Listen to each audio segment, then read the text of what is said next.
What is meaning? We discussed this question briefly in the section titled Language.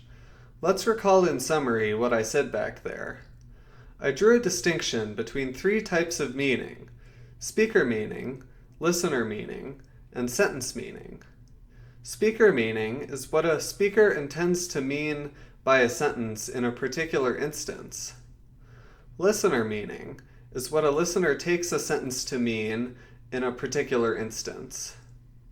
Sentence meaning is what a sentence means in itself according to the conventions of a language. In the field of formal semantics, people give mathematical definitions of sentence meaning for formal languages. The same kind of analysis can be done semi-formally, but not exactly or comprehensively with natural languages.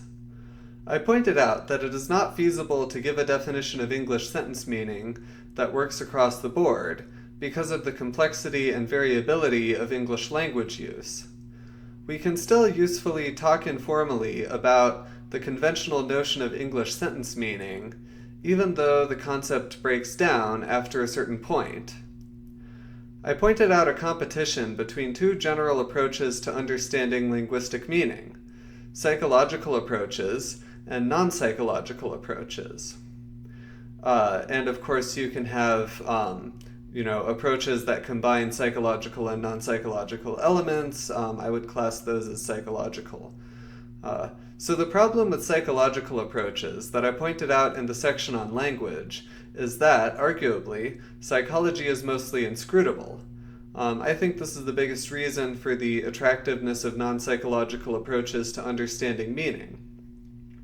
In my opinion, the non-psychological approaches to the philosophy of linguistic meaning are off track in that they have failed to ask the right question.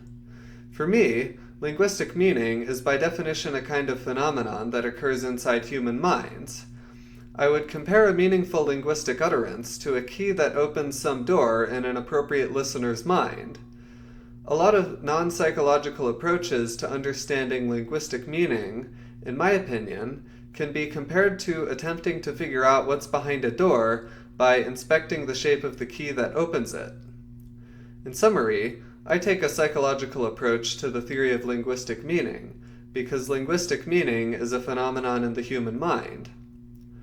More specifically, I take a phenomenological approach to the philosophy of linguistic meaning. This means that the basic objects of study in my theory are experiences of meaning caused by language. Since my own experiences are the only experiences I can directly observe, those are the basic objects of study that I have access to. According to my theory, a linguistic meaning is an experience causing production of, or caused by consumption of, a linguistic utterance in a particular instance. The speaker meaning of an utterance is the meaning which the speaker of the utterance intended to convey. For each person who hears a given utterance in a particular instance, there may be 0 or more listener meanings. Listener meaning of an utterance is any meaning which the listener takes from the utterance. And of course we can also talk more loosely about so we can talk about general meanings like when I use the phrase the meaning of the word red, right? I'm not talking about anybody's one particular experience of the meaning of that word, right? This we can call we can think of as like an agglomeration of sort of like a big take like all of the clusters of different meanings that people could have for red, which are all along the same lines, right? And sort of throw out outliers, right? Like get the more central ones, right? And then take the mereological sum of all of those, right? That you could call like the general meaning of the word red. And that'll make more sense in the context of the metaphysics of the section titled The Law of One. where I'm like sort of developing, the concepts of of unification and mereological agglomeration a little bit more. All right. So I've forgotten where I was in the text. So I'll just, at the risk of repeating myself, the speaker meaning of an utterance is the meaning which the speaker of the utterance intended to convey. For each person who hears a given utterance in a particular instance, there may be 0 or more listener meanings. A listener meaning of an utterance is any meaning which the listener takes from the utterance. And there are different kinds of listener meanings. In the most typical case of successful literal communication, there is one listener meaning, and it is the same, or nearly enough, as the speaker meaning. A listener may form no listener meanings, e.g., if they aren't paying attention or don't understand. A listener may form multiple conflicting ideas of what the speaker might have meant, a situation in which a follow-up question is usually recommended.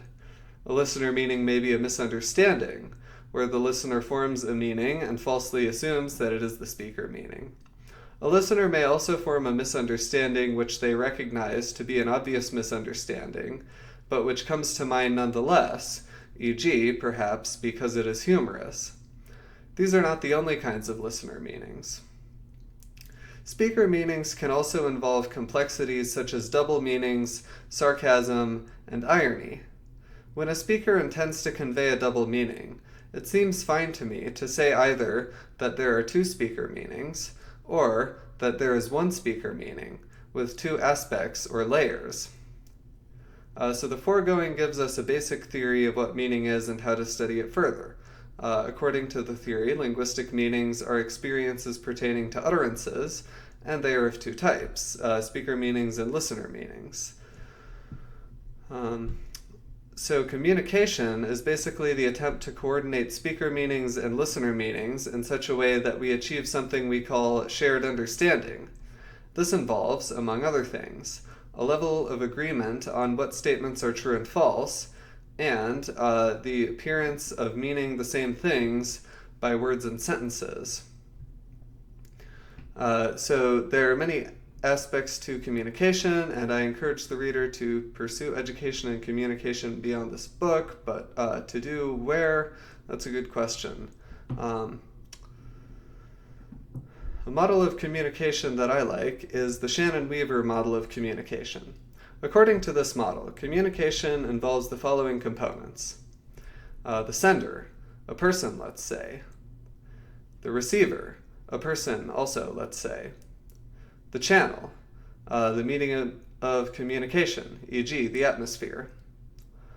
The encoder, which is the technology used to create a transmission through the channel, e.g. the human vocal system. The decoder, which is the technology used to receive a transmission through the channel, e.g. the human ear. And the noise is entropy, which degrades transmissions through the medium. So for example, ambient background noise in the atmosphere. According to the Shannon-Weaver model, communication always involves 2-way feedback. Feedback is a process by which the sender plus encoder and receiver plus decoder coordinate messages in a way that allows them to verify to their satisfaction that shared understanding is occurring. Solving difficult communication problems often requires using new kinds of efforts to achieve communicative feedback. One simple way of achieving communicative feedback is to repeat back what somebody said to you in your own words to verify you understand. Requests for clarification are another simple form of feedback. Body language and facial expressions also provide feedback. E.g., teachers often rely on students' facial expressions for feedback on whether they are understanding the material. One of the most complex forms of communicative feedback is the process of philosophical debate. This is a form of feedback which one must sometimes employ in order to coordinate communication on deep or difficult to articulate problems. And of course, it's also a great source of enjoyment. Okay, so solving difficult communication problems often requires using new kinds of efforts to achieve communicative feedback. One simple way of achieving communicative feedback is to repeat back what somebody said to you in your own words, to verify you understand. Requests for clarification are another simple form of feedback. Body language and facial expressions also provide feedback. E.g., teachers often rely on students' facial expressions for feedback on whether they are understanding the material. One of the most complex forms of communicative feedback is the process of philosophical debate. This is a form of feedback which one must sometimes employ in order to coordinate communication on deep or difficult to articulate problems. Okay, so here's a way we haven't yet sliced the set of meanings. Some meanings are explicit and some are implicit. For example, suppose my boss asks me, could you schedule a meeting to discuss X? Explicitly, he is asking me whether I am capable of doing something. Implicitly, he is requesting that I do something. This sentence therefore has an explicit meaning, querying a capability, and an implicit meaning, requesting an action. An implicit speaker meaning we can also call an implied meaning. An implicit listener meaning we can also call an inferred meaning. So what is behind this distinction between implicit and explicit meanings? What is an explicit meaning? What is an implicit meaning?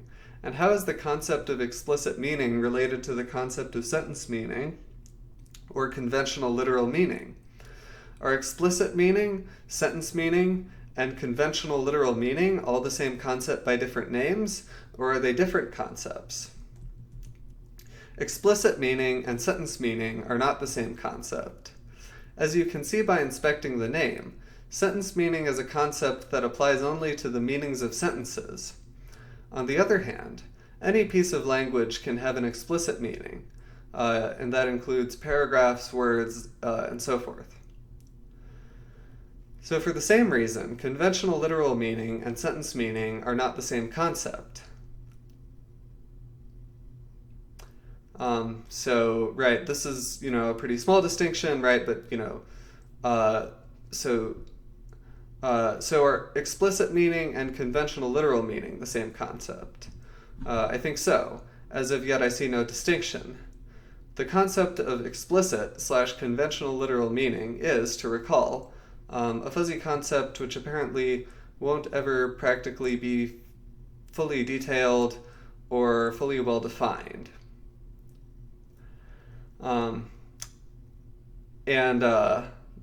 Right, the intuitive explanation that I've already offered for this concept is, right, you take, you can think of like the explicit or conventional meaning of a piece of language as sort of like the unity of the like central typical examples of like the speaker and listener meanings that could pertain to that piece of language. Okay, so in the phenomenological theory of meaning which I endorse, the primary way of studying meaning is introspectively, studying the range of experiences that are possible to one's mind and understanding how experiences correlate to language in oneself and others. This is mostly a solitary pursuit, in my view, because of the impossibility of finding experiences of meaning outside one's own consciousness and the difficulty of talking about the fine shadings and qualities of experience. I'll always talk about this stuff as much as I can figure out how. So the theory I've laid out is not very novel, and it doesn't make a lot of exciting claims. I'm sure that it doesn't do a lot of the work that other theories of meaning aim to do. This theory is compatible with adopting other theories of meaning when they serve some useful purpose. For example, in the section titled Logic, I will develop a traditional theory of the meaning of statements of first-order logic for the purpose of explaining and justifying the principles of classical logic. That theory doesn't contradict or serve the same purpose as the theory of this section. The purpose of the theory of this section is provide a way of thinking about meaning as an overall issue, and to short circuit various philosophical conundrums having to do with meaning that might beset us without the theory of this section in hand. According to this section, meaning is by definition a subjective, non-observable phenomenon. Meaning is what we hope to convey with language. We attempt to verify we have conveyed our meanings via the process of communicative feedback. And we cannot in any case verify to perfection that we have conveyed the meanings we hope to convey. Communication is a stumbling blindfold dance of coordinating meanings. According to this, we cannot reasonably expect to have a comprehensive and rigorous theory of meaning. If meaning is a psychological notion, and psychology is mostly inscrutable, then meaning too is mostly inscrutable. This doesn't follow necessarily. An inscrutable subject can have scrutable parts. I would merely argue that the study of meaning is not separable from the general study of psychology. This is to say that one needs a general rigorous theory of human psychology as a prerequisite for a general rigorous theory of meaning.